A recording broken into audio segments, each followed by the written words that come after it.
আসসালামু আলাইকুম। আপনারা সবাই কেমন আছেন? আলহামদুলিল্লাহ আমি ভালো আছি।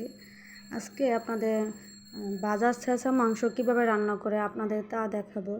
প্রথমে এক বাটি শুকনো ছেঁচা মাংস নিয়ে নিই, মানে আমি তেলে ভেজে রাখছিলাম, ফ্রিজে রেখে দিয়েছিলাম। তারপর শিল দিয়ে এগুলো শক্ত হয়ে গেছে, শিল দিয়ে এগুলো এভাবে ছেঁচে নিতে হয়, নিয়ে গুঁড়া গুঁড়া করে নিতে হয়। এগুলো বাচ্চারা খুব পছন্দ করে, দাঁতে লাগে না, খুব ওরা বাচ্চারা সুন্দরভাবে খেতে পারে, বড়রাও খেতে পারবে, দাঁতে লাগে না। তারপর এটা খুব মজা করে আমি এখন রান্না করব।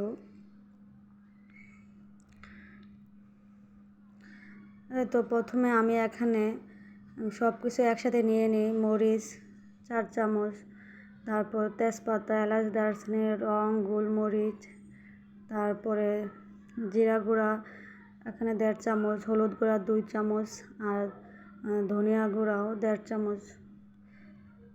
তারপর এখানে পেঁয়াজ আর আলু কেটে নিই, ছোটো ছোটো করে আলুগুলা দিতে হয় এটার মধ্যে। এখানে ভাজা মাংসগুলা,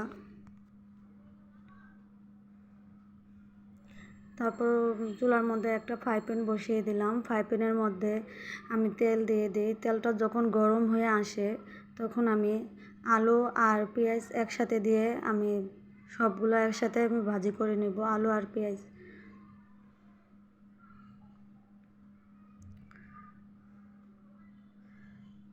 এই তো আমি পেঁয়াজগুলো দিয়ে দিছি, আলুগুলো দিয়ে দিব সাথে।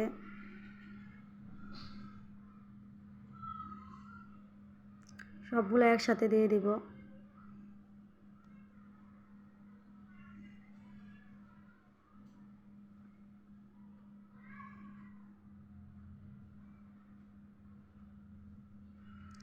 তারপর একটু লবণ আর সামান্য পরিমাণ হলুদ দিয়ে দিব।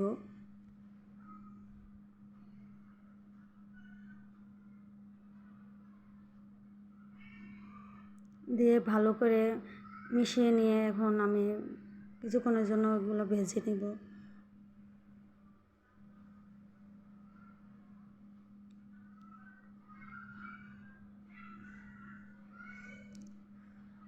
তারপর এখানে আছে আমার রসুন বাটা আর আদা বাটা, তো এগুলো আমি ভেজে নিচ্ছি। তারপর আমি আলু আর পেঁয়াজগুলো যখন ভাজা ভাজা হয়ে আসে, তো আমি এখানে একটু সামান্য পরিমাণ পানি দিয়ে দিলাম।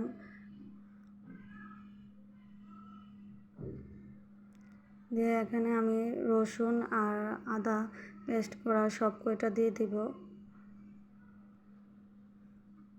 দিয়ে ভালো করে মিশিয়ে নেব। মিশিয়ে নিয়ে তারপর এক এক করে আমি সব কিছু দিয়ে দিব। এখন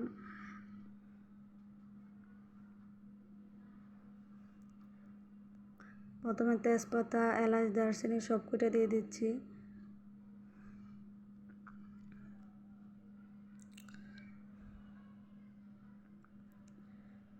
দিয়ে আবারও ভালো করে মিশিয়ে নিব। এই তো আমি সব কয়টা এখন দিয়ে দিব।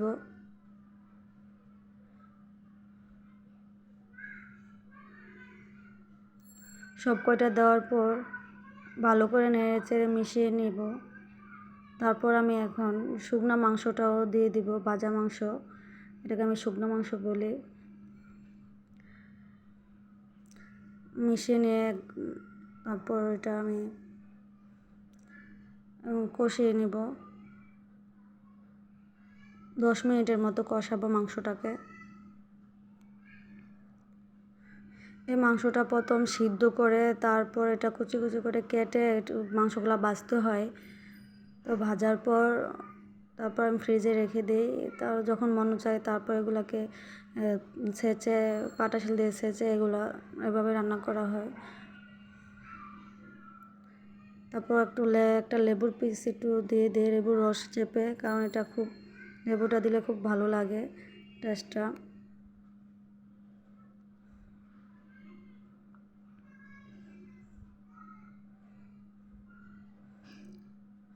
10 মিনিটের জন্য ঢেকে রাখবো। 10 মিনিটের মতো কষাই নিব মাংসটাকে।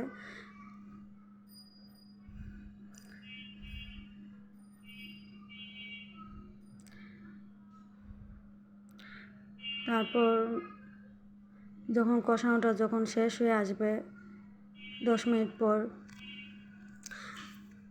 এই তো আমার কষানো হয়ে গেছে। এখন আমি পরিমাণ মতো পানি দিয়ে দেব যাতে সিদ্ধ হয়ে আসে।